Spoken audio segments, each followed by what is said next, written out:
In this video, we are going to discuss a number of user interface enhancements to SimCenter Femap version 2022.2. First, a few new group commands have been added, which allow you to place geometric entities into groups based on selected nodes or elements which are associated with those geometric entities. So the first thing we're going to do is we're going to use group curve from node. Going to make a new group, and then we're just going to select a few nodes. Next, we're going to use group surface from element. Just going to select a few elements. And finally, we're going to use group solid from element, and we're going to select a few elements. We're going to say OK. Then we're going to look at our active group, and you can see which curves, surfaces, and solids have been added to the group.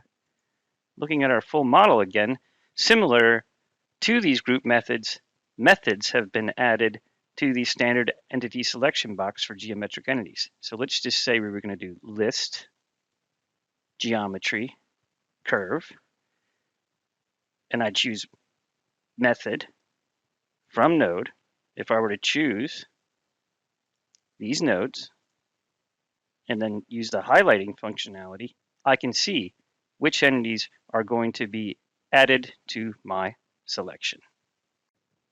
Next, we're going to talk about the API Selection Tools menu, which has been added to the Pick menu for standard entity selection dialog boxes.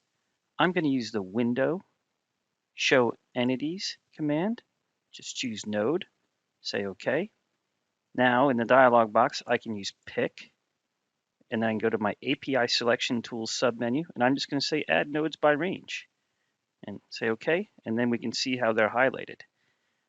Now, you can pick which tools show up in the API Selection Tools menu by going to File Preferences, choosing the Library Startup tab, and entering a path to a directory where you can store your API selection tool scripts. And you can call it whatever you want. It doesn't need to be named that. One last thing is when you're actually writing the APIs themselves, you're always going to want to use FE Start Selection Tool, then FE End Selection Tool. And just in case you pick the wrong API script or you're picking a different type of entity than expected, you're also going to want to include FE Abort Selection Tool in any script which you use as an API selection tool. The last user interface enhancement that we are going to discuss in this video is in the Analysis Set Manager. Here we have a model set up with kinematic joints. We have a universal joint here in the middle, a revolute joint here at the top, and then another revolute joint here at the bottom. So perhaps you want to see how these are being written out for Nastran. So you can go to Model, Analysis, and as before, you could use the Preview Input button, which is going to show you a preview of your input file. Now what we've added here is this find field. So you can just type whatever you might want. So I'm just going to type in C joint.